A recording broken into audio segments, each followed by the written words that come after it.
Hello, brothers and sisters. It's a new day.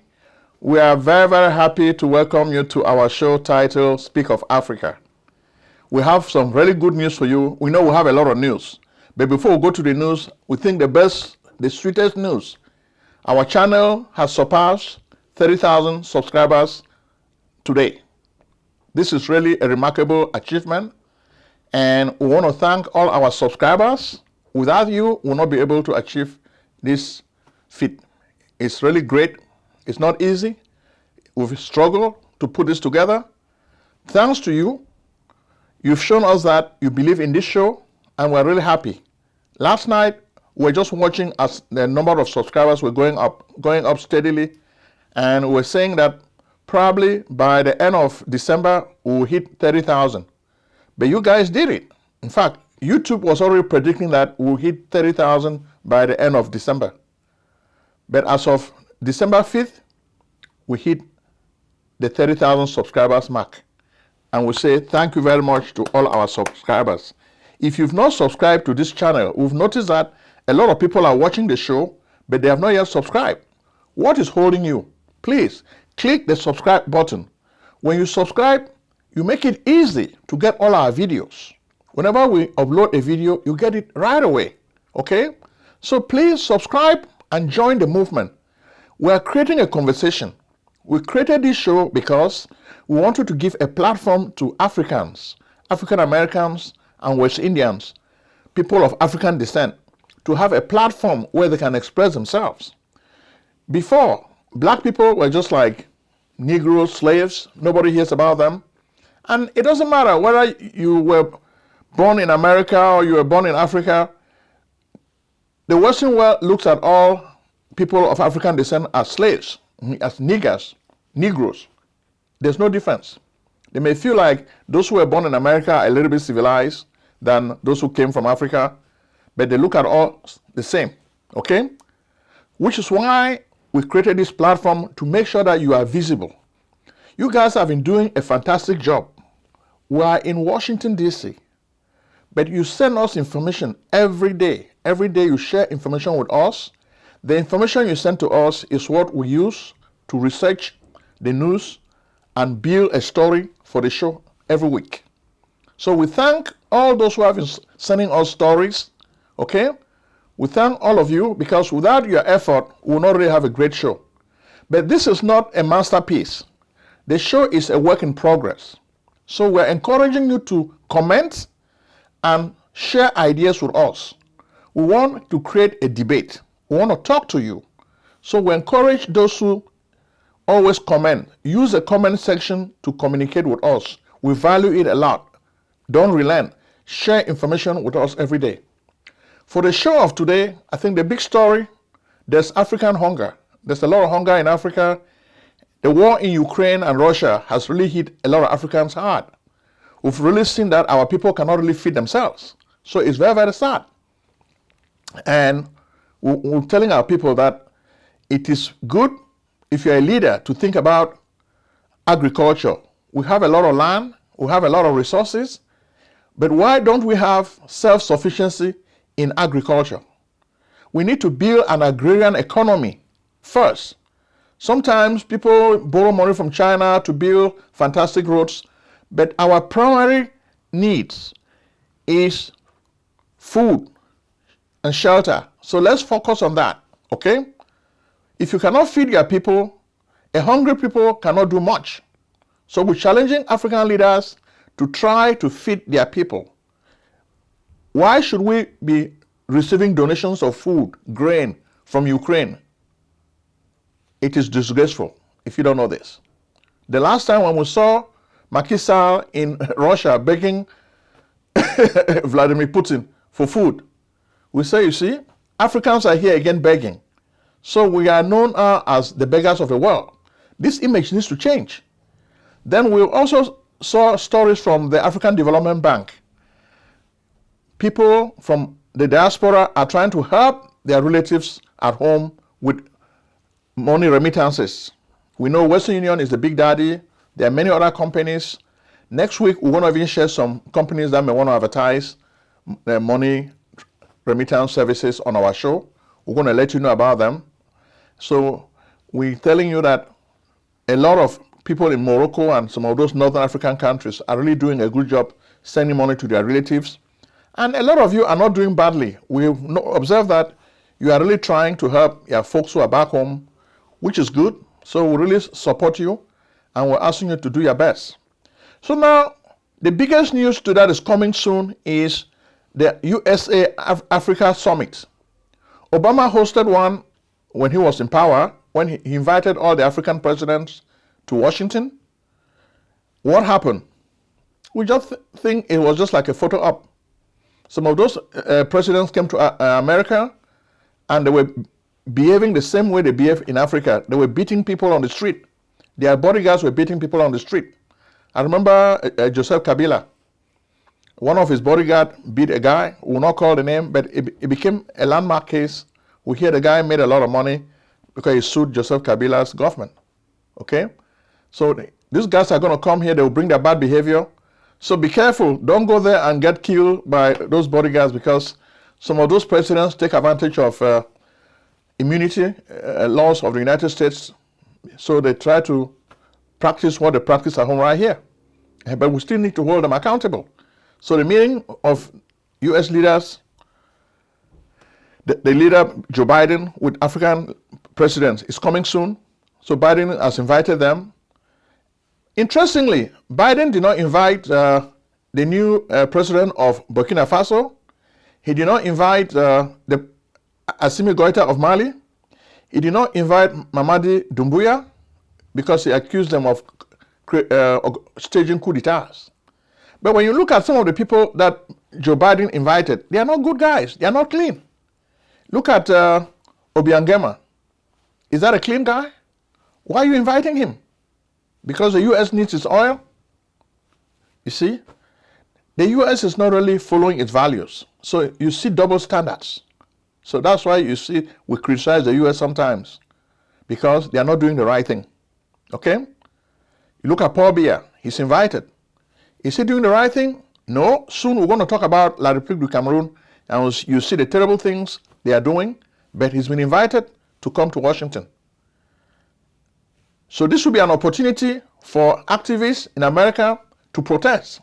So organize, and we'll give you more information so that make sure that the American people should know that terrible things are happening to your people in Africa. So this is going to be an opportunity. Okay? Soccer, the World Cup. La République du Cameroun has been eliminated. Abubakar made a big show out of it, and he was given a red card. So he took off his shirt, so he was punished for that behavior. But he was excited because he scored some really clever goals. So the World Cup is over for Africans. So much ado about the World Cup. Okay? But we really want to look at what is happening in La République du Cameroun. Okay? What is happening? This week, 3 Americans of African descent were indicted in U.S. courts in Missouri, Minnesota, and New York. So this indictment has really gone wild. In fact, folks in Cameroon, especially the scapegoats, blacklegs, the headlines are just talking about those indictments. In addition, there was also an attack on the president of the new Ambazonia, Chris Ano. You guys should be familiar with Chris Ano. For a long time, he's been the spokesperson of the Ambazonia struggle, and you should have heard about him. Now he's the leader of the Ambazonia government. His house was searched by a SWAT team of American police. Okay? They took over 3 hours to search his property. They took away his computers and his phones. Okay? So this also was big news last week. Similarly, Eric Tato, another Ambazonia activist residing in the Washington area, he was also involved in an indictment. In the search his property. He's not been indicted yet, but the police went to his property and conducted a search. They handcuffed him for a few hours until they were done with the search, then they released him. So what's really going to happen? So this has created so much turmoil in the African community, especially the Cameroonian community and the Ambazonian community. It's like the Cameroon government has descended on Washington and they are terrorizing all the activists. So all of this is happening, and a lot of guys on WhatsApp, YouTube are talking about it. But we'll tell you, America is a legal system. America is not a shithole country.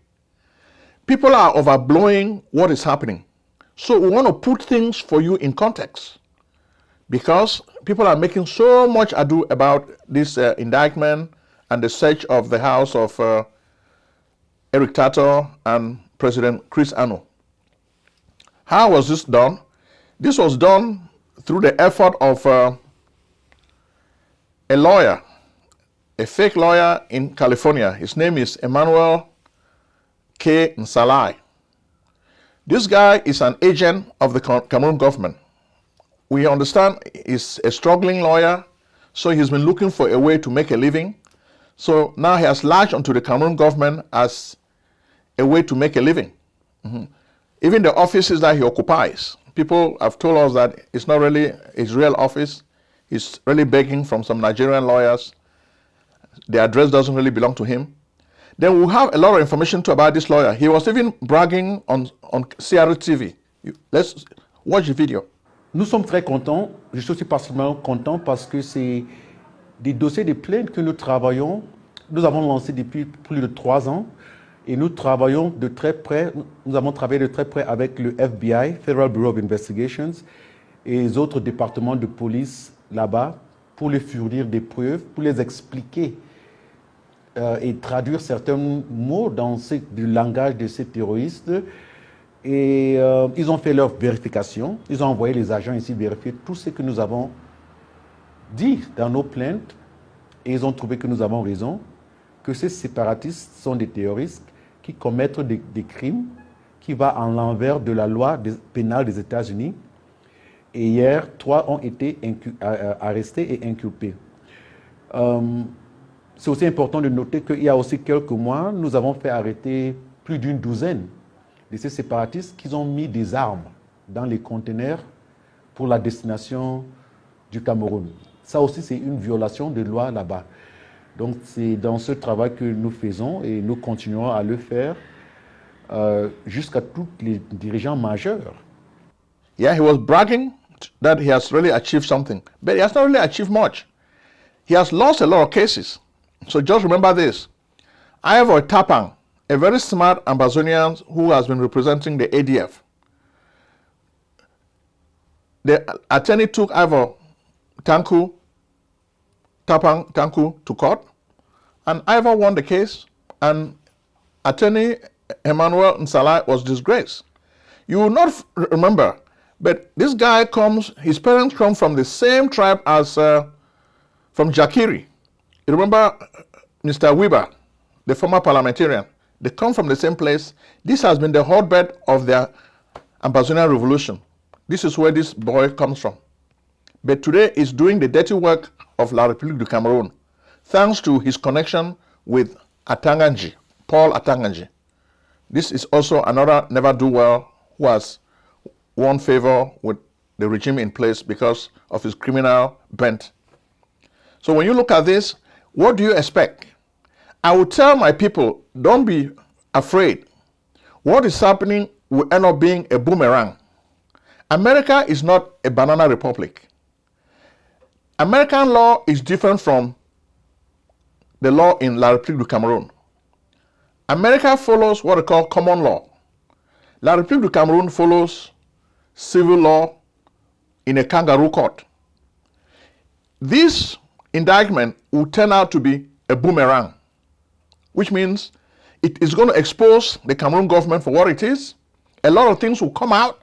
Unsavory items will be shared in court, and the American public will learn more about the Ambazonian struggle, and they will also know that the BR regime is a devilish regime, a criminal enterprise, a cabal, a cartel.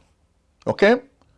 This is going to reveal all sort of things, and they're not going to be nice. They're not going to be pretty. So it's going to really be bad for the BR regime. That's what I predict.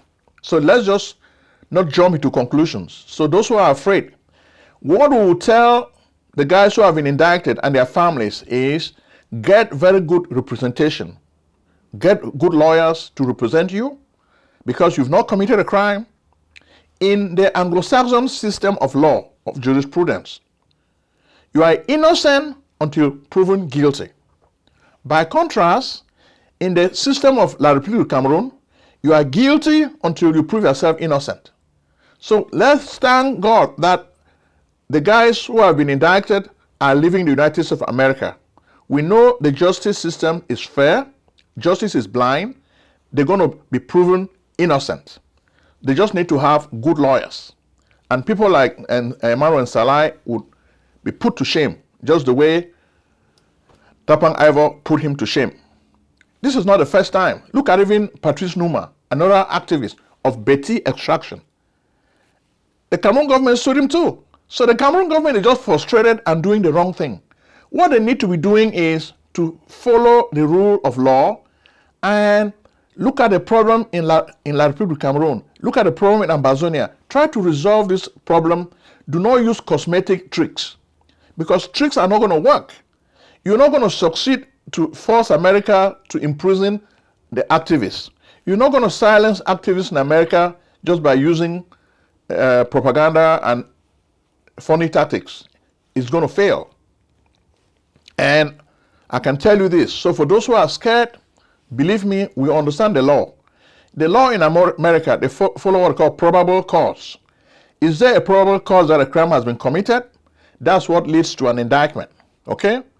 By indicting somebody, it doesn't mean the person has committed a crime. No, the person has to follow due process of law before they will see that a crime has been committed. Let the law follow its course, and that's what we'll tell you for what has happened, those who are really excited. Next, we'll take you to Black America. This week, we've had a whole lot of news on a book written. The book is titled Hebrews to Negroes, Wake Up Black America. The book has just been making a whole lot of news in the media, social media, TV. So we decided to draw your attention to this book. The book basically is saying that there are so many lies. Black people are actually the chosen people of God. And so many lies have been told to make black people look bad. So the black people see themselves as the chosen people of God. That's what should be. But I know the book also goes into more details denying the Holocaust. It remains for you to judge Holocaust deniers, okay? So we will tell you this is a book that you deserve to actually read. A movie has been made out of it. And Kylie Irving, a star in America, was retweeting something about this book, which he saw in Amazon. Even the president of Amazon has been challenged. The CEO of Amazon has been challenged. They wanted him to ban the sale of this book, and he said no. So now you see what is happening in the world. We need to put the effort of trying to censor people at bay, okay? Next, we'll move to Burkina Faso.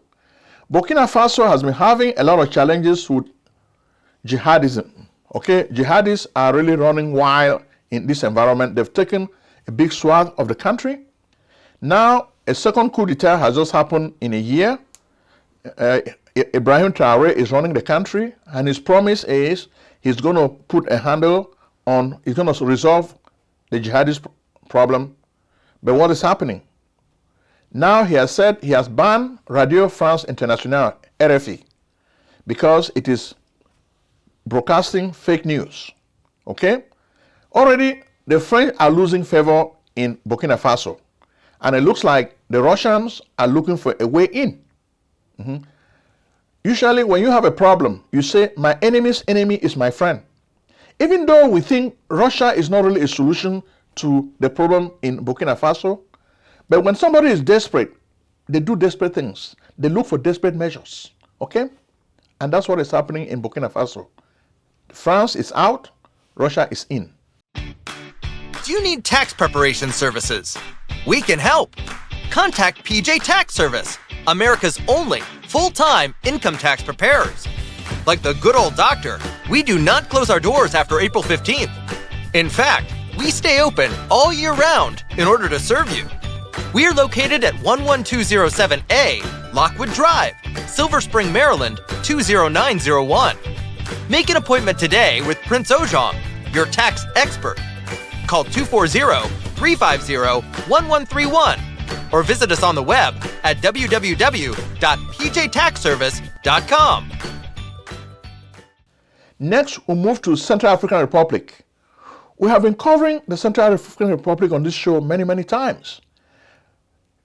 This week, the Central African Republic marked their 64th anniversary of flag independence. Means that France gave this country independence, but France maintained a stronghold on this country economically, politically, and socially. If you look at all the guys who have ruled this country, beginning even with Dako, Bokosa, and even now Ashanti Touadera, they are all jokers. They are not really guys who believe, they are not nationalists, they are not patriots. Patriots should be like George Washington. You have power, but you give it away voluntarily because you want to have a democratic tradition in your country. This is not what obtains in the Central African Republic.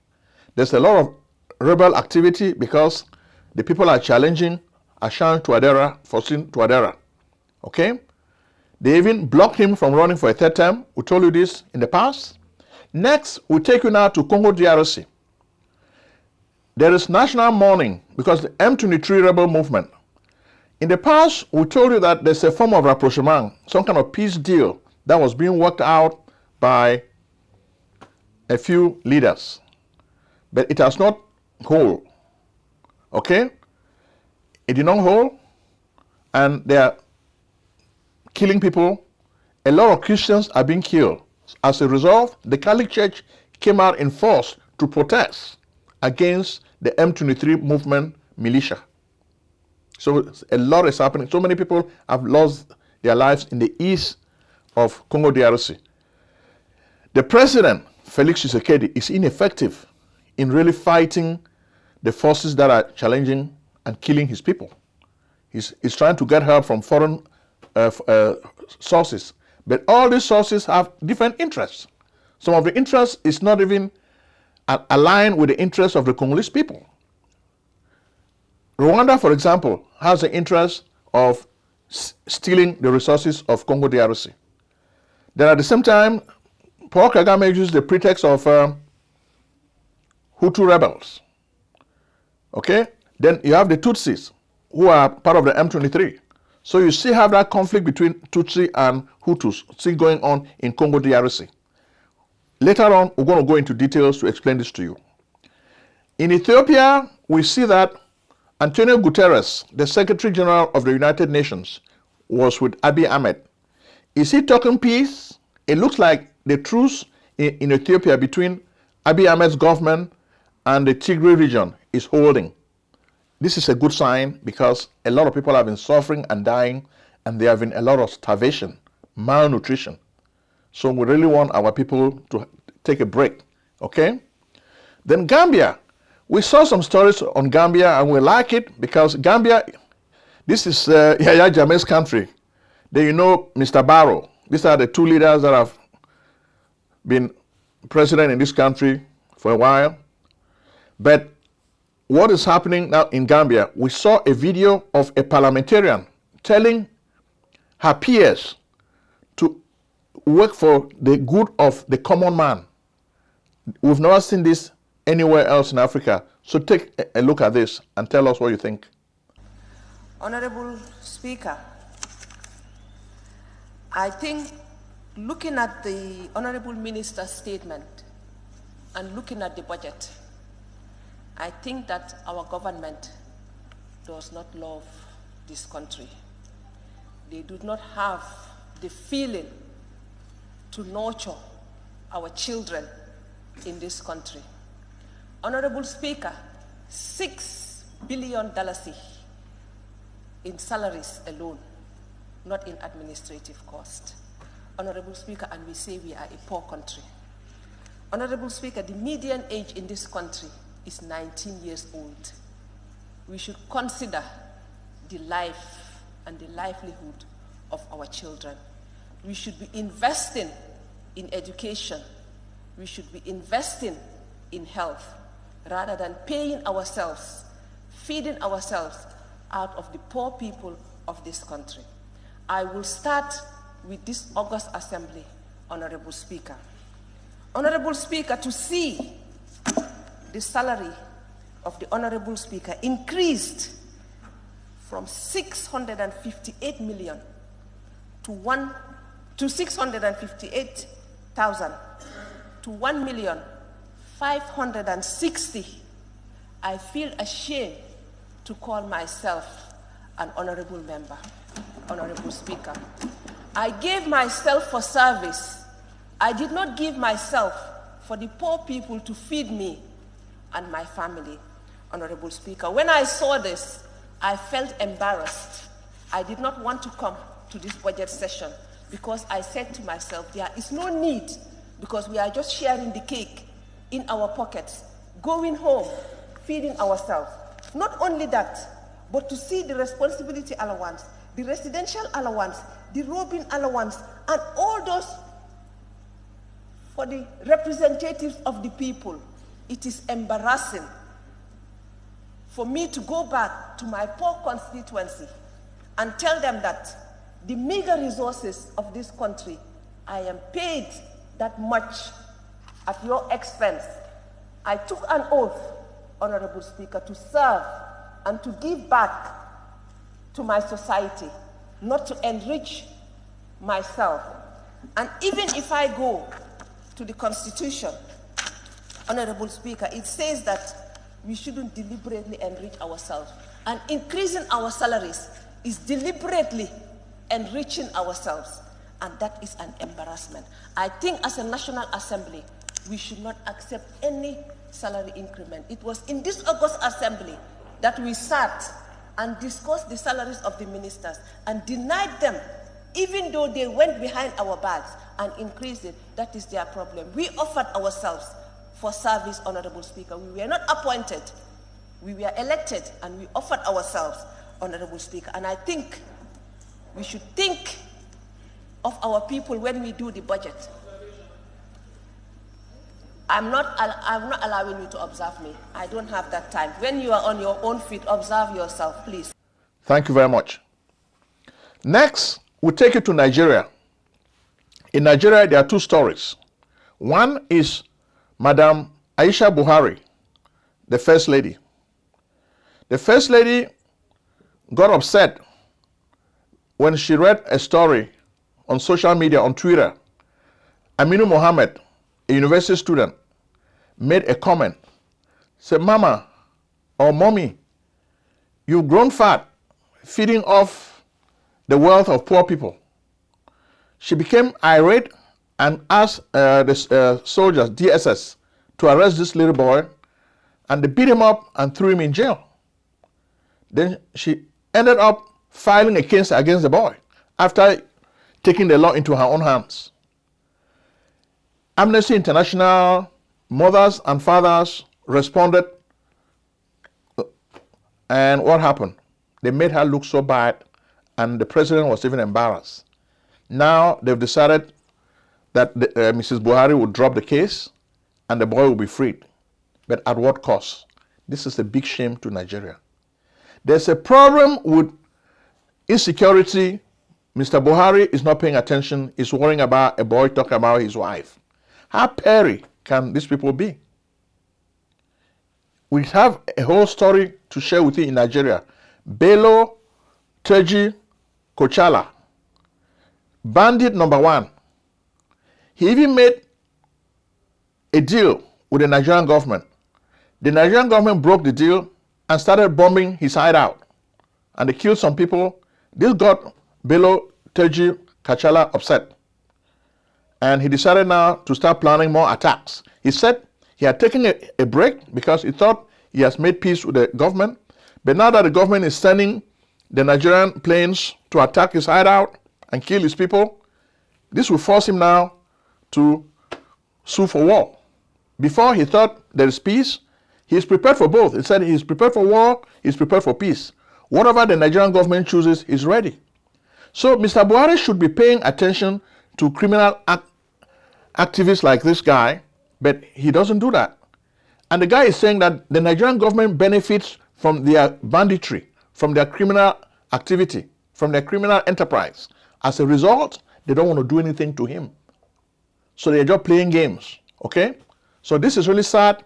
When we see people campaigning in Nigeria for president, Atiku Abubakar, Bola Tinubu, Peter Obi, and the others, we ask ourselves, is this going to change the security situation in Nigeria next year?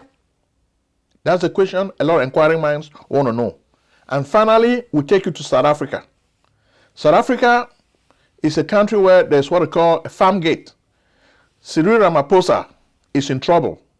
They found lots of money on his farm, Falala. A lot of money on the farm, and he tried to give excuses. He did not report this information. According to the South African constitution, this is wrong. What Cyril Ramaphosa did is wrong. He's breaking the law. As a result, they are asking him to resign, but he's still playing games to stay in power. Is he going to succeed or he's not going to succeed? It remains for you to see what is happening. So finally, we've come to the end of our show, but we want to tell you to promote the businesses that support this show. Ayuk Tax Service is one business that supports the show. If you have problems with your taxes, soon the year will end and you need to do taxes. So you need to bring your taxes to Ayuk Tax Services, okay? Ayuk Tax Services has a lot of tax preparers, and they're even training more preparers as we speak. If you want to even make money in the tax business, you can refer taxpayers to Ayuk Tax Service and they'll pay you money for your referrals, okay? Next, we have Dynamic Mental Health. This is a company that helps people with mental problems. Mental health has become a serious problem now in America, and we're asking you to refer your friends and family who have issues to Dynamic Mental Health. So don't forget, try Dynamic Mental Health. Then we also have Angelic Home Care. Angelic Home Care has just gotten a license to operate in Virginia for 3 years. They are looking for caregivers, CNAs. So if you're a CNA in Virginia, you can get a job, and I'll give you the number so that I will be able to help you. 240-350-1131. You can work as a CNA in Virginia. The office is located in Falls Church, Virginia. Okay? So it's a very strategic area, and they're going to be having a whole lot of patients, and they want to give this business to Africans. Okay? So don't forget, support the businesses that are supporting our show, and we'll say thank you. Bye-bye. Medical practice software is too old. Indeed, all the programs are built on MUMPS, technology of the 1950s, and the programs cost too much money. Epic and Cerner cost billions of dollars. Meditech costs thousands of dollars too. In fact, that's why we created AlexiaHTC.com, a new and free EMR/EHR for doctors. AlexiaHTC.com is built for HIPAA. Yes, magical one-screen technology, ease of use, quick charting, amazing e-prescribing, tight labs integration, multi-office difference, because we believe doctors and patients need a break today. Be the first to test drive AlexiaHTC.com. You have nothing to lose, you have everything to gain. Act now. Call 240-350-1131. Alexia Care Corporation at AlexiaHTC.com.